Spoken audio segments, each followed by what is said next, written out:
seal on hästi tugevalt näha seda. Eks see on ühiskonna peegeldus mõne mõttes, et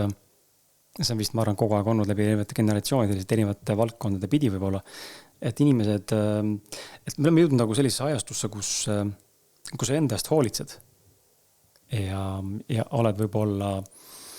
ma ei tea, ambitsioonikas või tahad kuidagi elada teistmoodi elu, kui on harjutud justkui elama nagu traditsiooniliselt või nii-öelda massi kontekstis nagu nii-öelda mõistlikum ja normaalne on, et siis sa oled nagu veidrik.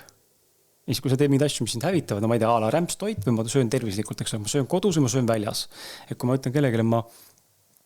söön kodus, et ma ei söö praegu väljas, mis igas põhjusel, kas minu kodutoit on maitsvam, eks ole, võib-olla ma tean parem sees on ja tahan raha kokku hoida, siis see on nagu veider veits. Et mulle tundub, et see mugavus ja nagu selline väljapool elamine on nagu kuidagi liikunud nagu pedestaalile ja kui ma nüüd püüan olla tegelikult terve inimene, siis see on, et ma olen nagu veidrik.